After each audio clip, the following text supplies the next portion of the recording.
Hi, I'm Allison Habkirk. This is an audio recording of a presentation I made on August 15th in Ucluelet as part of a candidate information session.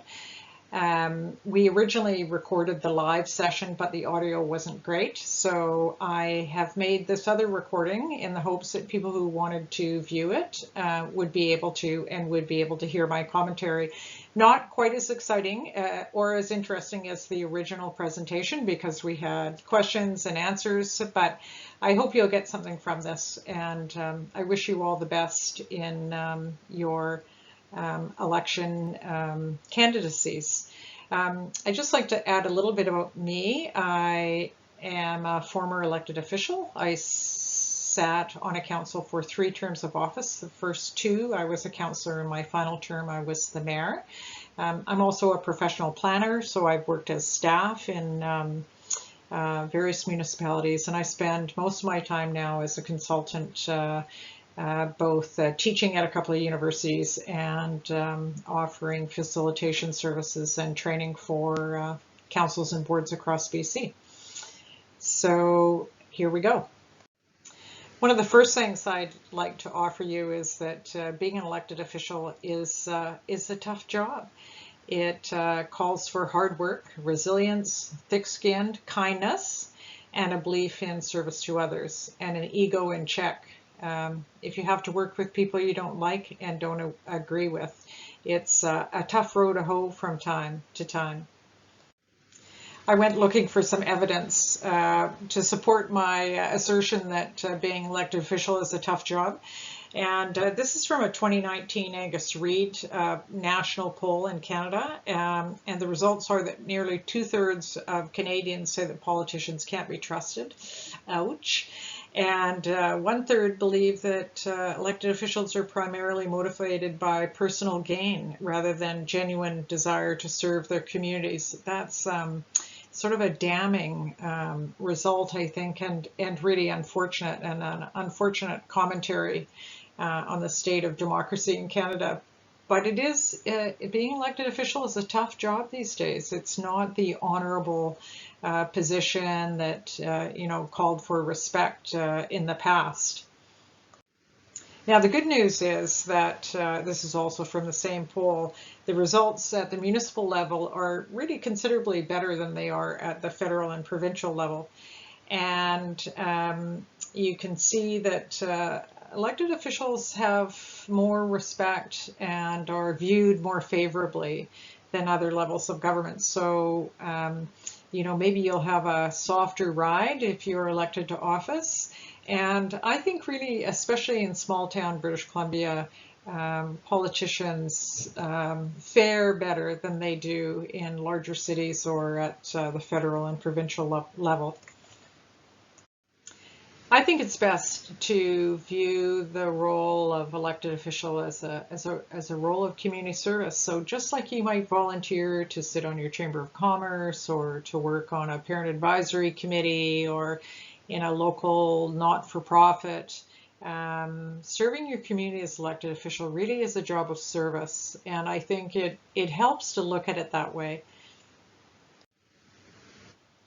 When I first put this presentation together, I thought about all of the questions that I had when I first ran as a candidate and the questions that I've heard candidates ask me over the years. So this presentation hopes to address those. And as you can see from this slide, there's a real grab bag of topics.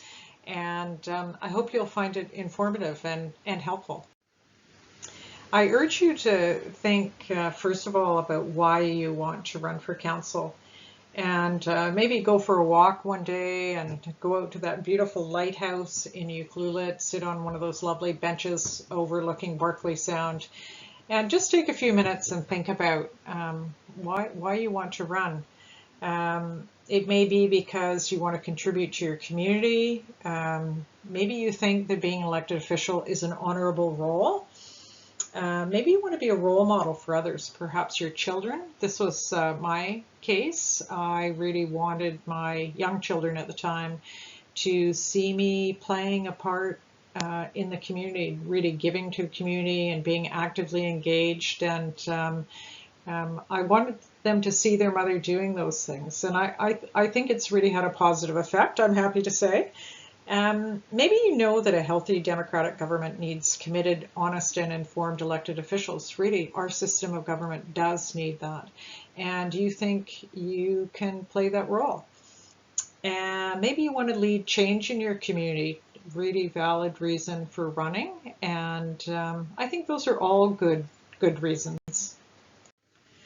Now, there are a few reasons that might not be quite so good. Maybe you're really mad at the incumbents and you just want to get back at them. And so if you prevail and you're elected and the incumbents are pushed out, that's fine. But then what do you do? And it's going to be a long 4 years if there really was no other reason for you to run. Maybe you have a single project, a recreation center or a road or a rezoning or some kind of improvement that you want to see done to the community. Again, 4 years is a long time, and you will need to turn your mind to other things. And a single project isn't probably enough to sustain you over the time you'll be an elected official. If you're thinking you need the money and this is the way to address that problem, you might want to think again.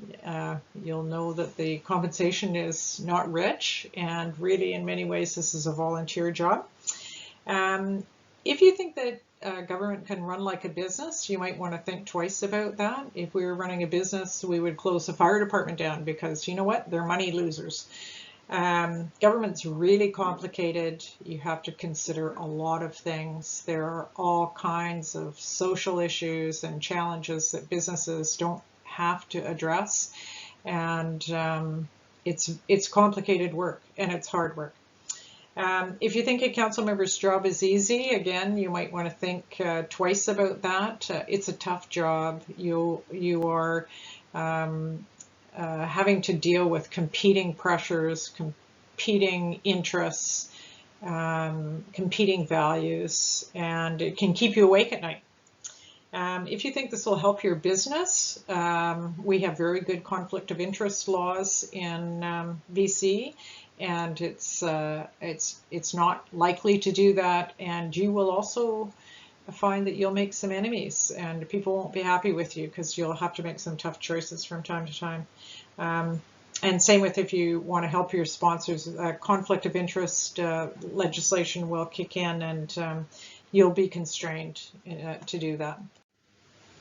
I just want to give you a little short Local Government 101, Constitution 101, to just help you to understand where local governments get their authorities from. So in Canada, we have the Constitution Act, and Section 92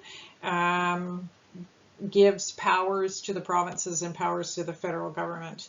And in the case of Section 92, it gives responsibility for local governments to the provinces. So the federal government really has not a lot of involvement in local government. It is the purview of the provinces. So you often hear people say local government or municipalities are a creature of the province. Well, that is really what it's referring to, is that the legislation that establishes and authorizes local governments is provincial legislation. So this is what it looks like graphically. We have the Constitution Act at the top. It divides up powers between the provinces and the federal government. Local government goes to the province, in our case, province of BC, and then the province creates two sets of two big pieces of legislation, the Community Charter and the Local Government Act. And there are lots of other pieces of legislation that are somehow a part of local government work, but these are the two main pieces. And the Community Charter provides and authorizes local municipalities, and provides all of the legislation that relates to councils. And the Local Government Act contains legislation related to land use planning, regional districts, and elections. So what do local governments do? Really, they do two things. They deliver services, and they provide a governance mechanism for people to express their views. So a way for the community to come together and to speak to what they want to see happen in their community. So it's a governance mechanism. So if that's what municipalities do, what do regional districts do? Regional districts provide services to member jurisdictions. They enable the jurisdictions to provide services in partnerships. So many regional districts share recreation services, for example, or landfill services, or parks services. So they allow for the partnerships to happen. They provide general government for electoral areas. So in electoral areas don't have a council, a mayor and a council. There's one elected official, an electoral area director, and the regional district provides general government for those electoral areas. Regional districts also act as an administrative agency for various purposes, including borrowing. In my view, regional districts are really generally misunderstood by citizens, elected officials, and the media. Regional districts aren't actually an order of government. They're a federation of local governments. So in the case of the Alberni-Clayoquot Regional District, you have municipalities, you have electoral areas, and you have 4 First Nations who are on the board and share responsibility for the decision making in the regional districts. And they really enable the member municipalities and jurisdictions to work together to provide services in their region. And here's an interesting little factoid that most regional district services are voluntary. And there are just a small handful of services that are mandated by the provinces. Things like landfills, for example, is a mandated services. Otherwise, all of the services are agreed to voluntarily by the member jurisdictions. So what does the community charter say are the purposes of municipalities? And here you can see 4 listed. It says that municipalities are to provide good government of the community, services, laws, and other matters for community benefit, stewardship of public assets like pipes and roads and parks and buildings, and they are to foster the economic, social, and environmental well-being of the community. So I'm just going to offer you a little Council 101 with, again, a wide-ranging things that I think you might want to know a little bit about. First of all, if you are elected at the inaugural meeting, you will have to swear an oath of office. And here's what we call the default oath of office.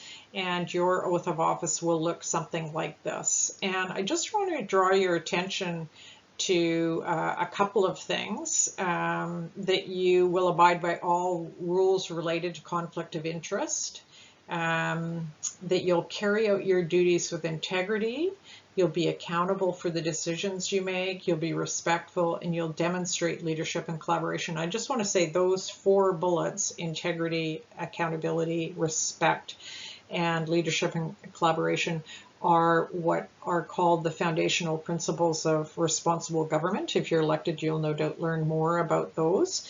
And you're being called to act in accordance with those principles. I also want to draw your attention to the last bullet that says, I'll perform my duties of my office in accordance with the law. That means that you are committing to acting within the law. I really encourage you to take this oath, seriously, to take it to heart. This is your promise to your community. They've put their trust in you, and you're committing to doing the job to the best extent is possible, and to conduct yourself appropriately while you're an elected official. So I encourage you to really take this to heart and to really mean it and to think about it over your term of office, because you will certainly be challenged along the way. Here's just a little more about the foundational principles of responsible conduct, and you can read these. These are all available on the Union of BC Municipalities website or the Ministry of Municipal Affairs website, and you can go and read about the foundational principles and codes of conduct and that sort of thing that you will be asked to consider early on in your term. So what does it take to be a successful member of council? This is, again, my editorial comment. I think it takes good listening skills. especially as you transition from a campaign where you're doing a lot of talking to sitting around a council table with 4 other members of council. It requires more listening than talking, and developing really good active listening skills will be really helpful. It takes an ability to process a lot of information. The typical council agenda can be hundreds of pages long, and there's a lot of reading involved, and you need to learn to process that information efficiently so that you can make, really good informed decisions. You need to commit to upholding the law, just as the oath of office says you're going to make that promise, and you ought to do that. You ought to commit to the foundational principles of responsible conduct and conduct yourself well and appropriately as an elected official. You ought to have high ethical principles because you will be challenged in your term of office to breach those ethical beliefs and principles that you have, and you might really want to reflect on those. You ought to commit to working hard. It's a hard job. It takes a lot of time, a lot of patience. It's really helpful if you have some skills and ability to work with others, really get along with other people. And having good negotiation skills can be really helpful because, as you can imagine, 5 people around the table, there's a lot of compromise. And you'll be seeking agreement, and some good negotiation skills can be really helpful. We throw the word governance around a lot. So what does governance really mean? And then what's your role in it? I like to think that the role of elected officials and councils or regional boards, really there are 4 big buckets of responsibilities. One is setting the strategic direction of the corporation. So you are in fact a corporation of the District of Ucluelet. And setting the strategic direction, this is usually done by creating a strategic plan for the term of office. That's your first area of responsibility. Second big area of responsibility is allocating resources. So you do this by setting the annual budget, creating 5-year financial plans, all the long-term financial plans that you have. And then the third area of responsibility is oversight and reporting. So you have responsibility to provide oversight of the Chief Administrative Officer, your 1 employee, and then to report annually in an annual report. And then the 4th area of responsibility is managing risks. So managing risks associated with your assets, so all that kind of risk management, managing your legal risks if you're being sued, if the organization is being sued. So managing those liability and risks to the municipality. You also hear people talk about good governance. So what exactly does good governance mean? And this is a really internationally accepted concept. And good governance is made up of these various characteristics. So good governance is transparent, so the public can see, the voters can see what you're doing, so your discussions take place in public, your decisions are made in public. You're accountable for your decisions. You're accountable at election time. They can vote you out if they don't think you've done a good job. Good governance means you follow the rule of law, so you work within the law, that you're responsive to your constituents and you hear what they want, what they need, what they are prepared to pay for. Good governance is equitable and inclusive. You work to include everyone in your community and to serve them equitably. It's consensus oriented, so where possible, you work towards consensus and try to get away from the us and them mentality of simple majority rules, but really work to find agreement around your council table. And good governance is also effective and efficient. So you're using the resources of the corporation wisely and effectively.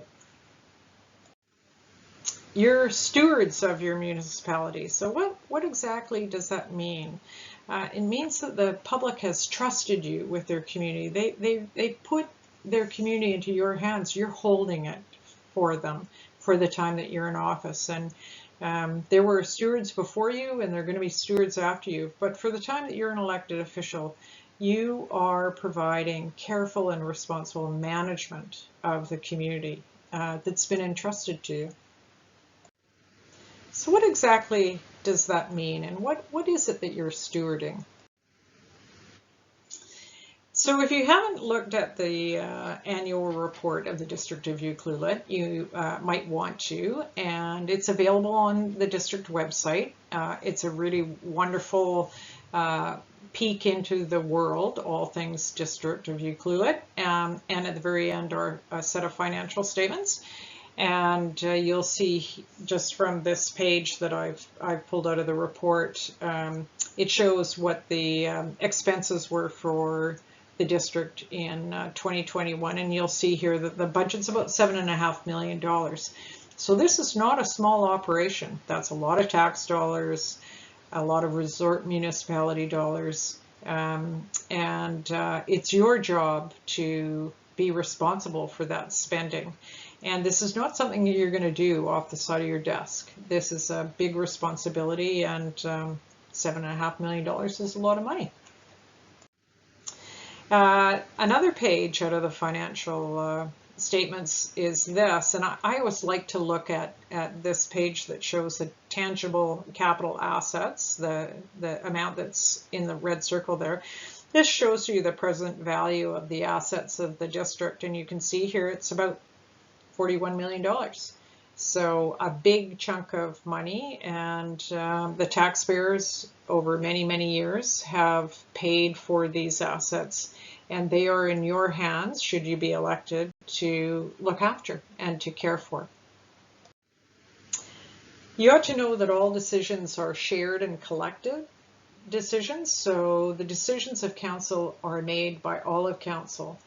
And the only decisions that have any effect, and the only way council can give direction to have something happen, is if the council as a whole makes a shared decision. There's no individual authority. Even the mayor has, with some very small exceptions, has no individual authority. So you have to work as a group, and you have to make shared and collective decisions. So what does council do, and what does staff do? And I like to think of this as a partnership. The council's role is to set direction, to make policy decisions, to make decisions about spending. That's their role. And staff's role is to give good professional advice and to implement the decisions of council, to carry out the direction of council. And then the third part of the partnership is the public, of course, and their role is to stay informed and to participate, to actively participate in the government. I just want to say a little bit about this, the council manager system. This is the virtually universal system in Canada and in British Columbia especially. We have a system of running our local governments where the citizens elect the council.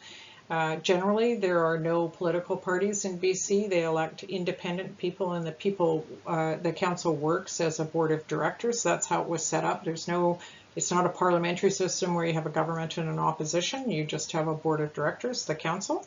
And the council hires a chief administrative officer to, again, carry out the direction of council and to oversee the operations. And this is it's really a wonderful system where all of the authority is vested in the council. It's concentrated in the council, and you hire professional staff to actually oversee the delivery of services and to give you good advice, professional advice. And you can see from the 2021 organizational chart that this is exactly how your government, your municipality is set up. You have the mayor and council, and they hire the chief administrative officer, and then the chief administrative officer oversees all of the operations. You'll be happy to know that we have a tradition and a system of nonpartisan public service in British Columbia. And any members of your staff who belong to the Local Government Management Association have made a commitment to deliver their services as public servants in a nonpartisan way. So they will serve the current council in the same way that they will serve the next council. And they are committed by their code of ethics to acting and performing their duties in a nonpartisan way. So how do you get stuff done? All things have to be accepted as an item on a council or a board agenda, so in your case on a council agenda, and discussed by the council, and then all decisions must be made by resolution or bylaw. And most decisions in municipalities are made just with a simple majority vote. The regional district decision making is a little more complicated with weighted votes, but in a municipal setting, most decisions are made by a simple majority vote. And the only way to give direction is to make a motion and have it passed by the council. So what's the difference between a resolution and a bylaw? Council can only exercise its authority by resolution or bylaw. And the difference between a resolution or a bylaw really is it's about complexity. So provincial legislation in some cases says that the decision must be made by a bylaw. And these are generally things of high importance. So they would be something like a rezoning bylaw. Decisions about rezoning land must be made by bylaw, and it's a multi-step process that generally requires some kind of public process. A resolution is simply a decision of a council made by somebody moving a motion, seconding it, and discussion would take place, and a vote would take place. So quite a simple decision, and a bylaw is just a more complex multi-step decision that often can't be made on a single occasion. It requires time for reflection. So what does closed meeting or in camera mean? This is often a kind of a mysterious area for candidates, and it just really means a meeting held outside of the view of the public. So the default in British Columbia, and the Community Charter lays this out, says that all meetings must be held in view of the public. They must be open to the public. So that's where you start. Everything you do, all of the decisions must be made in the public. And then there are a few exceptions. And we'll just talk briefly about these. This is a gross generalization. And if you're elected, you'll receive lots of good training and information about this. And you have professional staff who really understand the legislation and can give you good advice about when you ought to be going into a closed meeting and when you ought not to be going into a closed meeting. But three general areas that are exceptions to the rule. The first one is personnel matters. So if you are terminating someone, or there's a personnel matter that requires protection of privacy of your personnel, then that's a legitimate reason to hold the discussions in a closed meeting. Some legal matters, so if you're in litigation and you're receiving advice from your lawyer, that would be a legitimate reason to hold a closed meeting, closed discussion. And some land matters, so the acquisition of land, for example, or expropriation of land. So there are certain situations there that you can hold the meetings outside of the view of the public. And then I will say that often once the matter is resolved, so in the case of a land matter, say you're acquiring a piece of land, once the bidding or the negotiations for the land is complete, then you would report out. You'd rise and report to the public and tell them what you've done. I just wanted to mention this about you might want to be aware of open meetings and what constitutes a meeting, and the Ombudsperson has written a really excellent report about this. You can get it on his website. He was so concerned with some of the operations of local governments in BC around open meetings that he's written this guide for local government, and it's excellent. So you might want to take a look at that. BC has very good conflict of interest laws, and this really is about making sure that you're acting in the best interests of the community and that you're not deriving benefit from being an elected official. And again, if you're elected, you will have the opportunity to learn more about this. The time commitment of being an elected official is really high. Takes a lot of time, and to be successful you really need to be prepared for your meetings, read agendas, reports. There's a lot of reading. You need to be organized, and you'll be visible, and people will want to talk to you, and grocery shopping takes a lot of time because people will want to talk to you. So you ought to prepare yourself for the time the job takes. Just a few things about collaboration. Again, actively listening is really important to working with your colleagues around the table. You ought to respect diversity and really value the points of view of around the table. You come from a diverse community, and you will be a diverse council. You hope to be a diverse council because you'll be a stronger council and more representative of your community if you are. And respecting those different points of view is really valuable.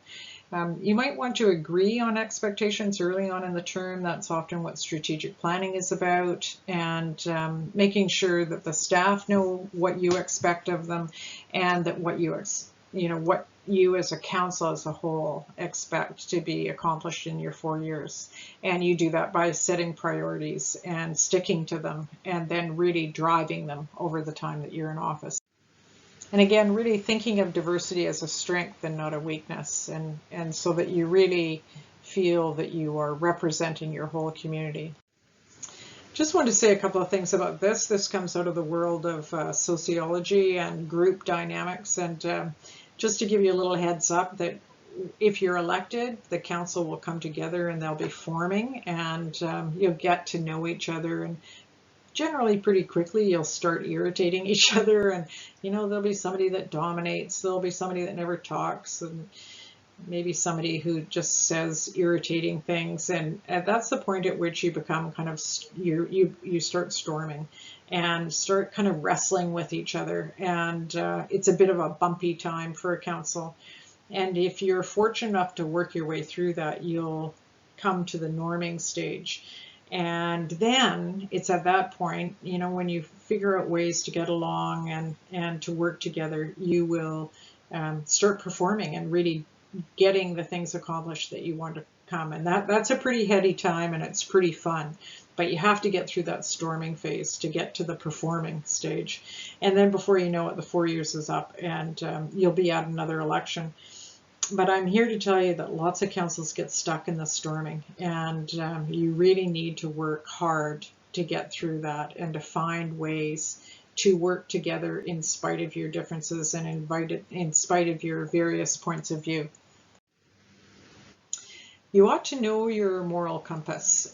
It will be tested, and to really think about what's important to you, what your values are, and to not bend them and not have them be crossed in your time in office, and to really hold firm on your values.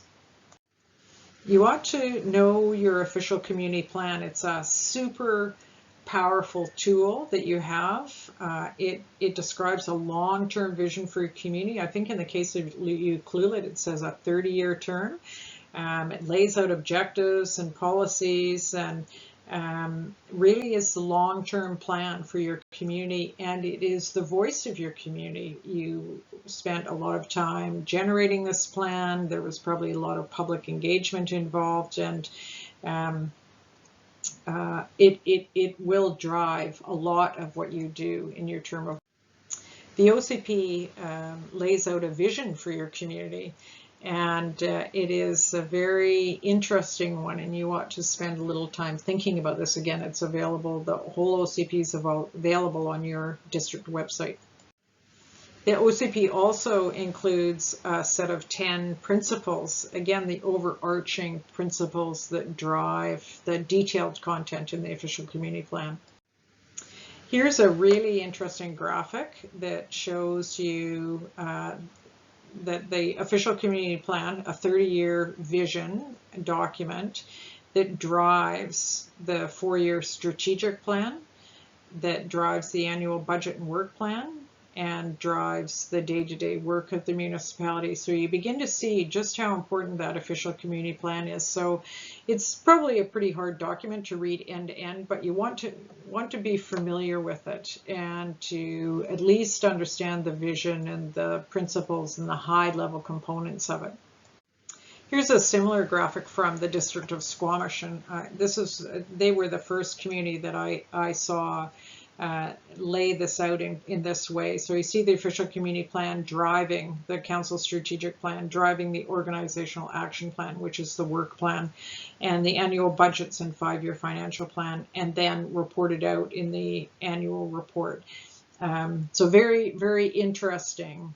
You begin to see how important that official community plan is. Here's another example, the Nanaimo City Plan, which was just adopted in July, I believe.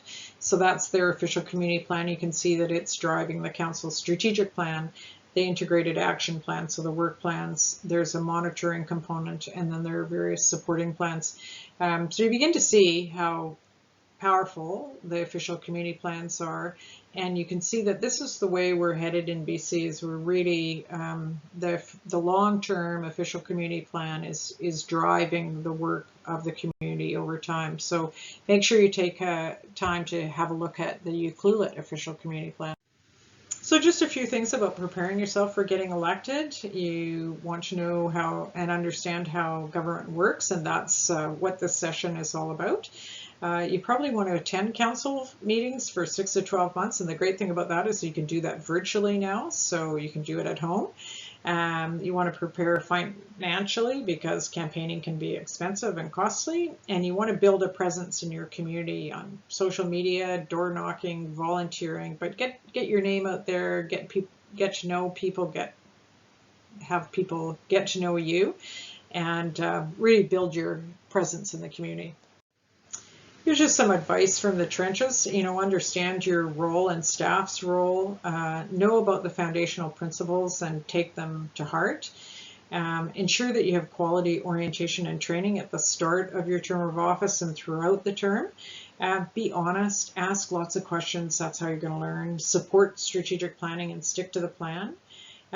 Be sensitive to and aware of the 4-year election cycle. Remember that elected officials work in the world of compromise. Diversity at the table is a strength, not a weakness.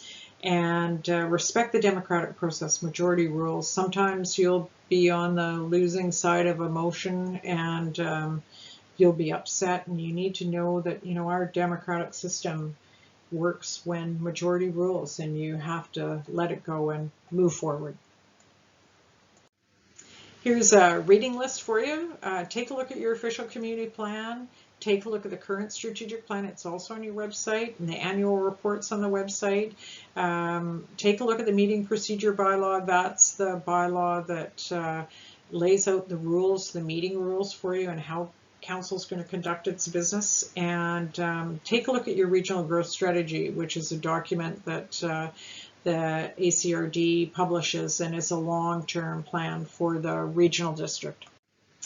I'm here to tell you that it's a learning job, and if you're elected, it's a very steep learning curve, and you ought to prepare yourself for that and to provide time for that early on in your term.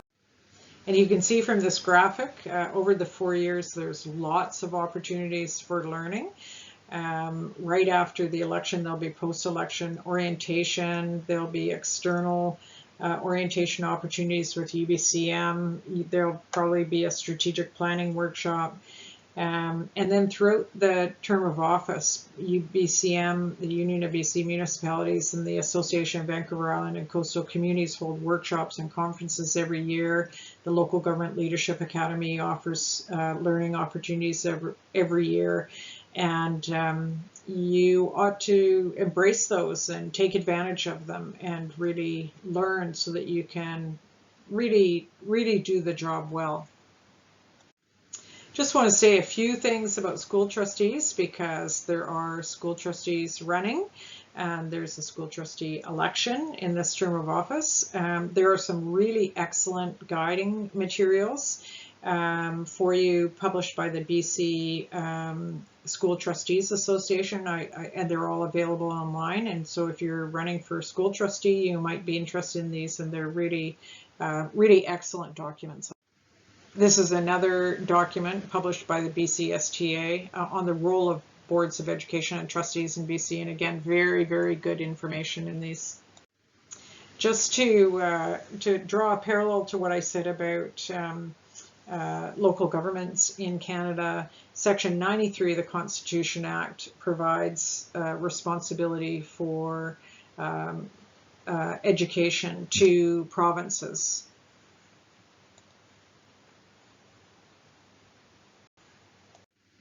And just as I showed you a similar graphic with local governments, here is the line of authority in Canada for education. So the Canada Constitution Act, sorry, this should be Section 93, not 92. The province of BC gets responsibility for education. They have established the School Act, which is the primary piece of legislation that enables the work of school boards and trustees. And like with local governments, the role of the board and school trustees is governance. So setting a strategic plan, vision and values, budget plan, reporting to government, and community relations. That's the board's role. And administration role is implementation of policy, direction, organization and coordination of work, monitoring and evaluation, and reporting to the board. And what skills do you need? You need to review the school district policies and have some knowledge of them, understand the laws the board operates under, have some financial literacy skills, and be willing to learn. Being a school trustee also takes a lot of time and energy. This is a schedule of commitments from the Richmond School District trustee for 2017. You can see there's a lot of public relations work, I think, in being a school trustee. And the suggestion is it takes about 15 hours a week, so 2 days a week to be a school trustee. Not an insignificant commitment. And looking at this calendar, I suspect it probably takes more time than that. Here is some information about just the elections and dates and campaign periods and election campaign periods. And I assume that if you've spoken to a corporate officer, you have all this information in front of you. So thanks so much for listening. I have droned on for quite a while. I commend you on thinking of running for office. I wish you all the best, and I want you to know that many of us really believe this is such an important role, and should you be fortunate enough to be elected, I hope you have the opportunity to do the things that you really hoped you would do for your community, and that you find it an incredibly rewarding role. I wish you all the best.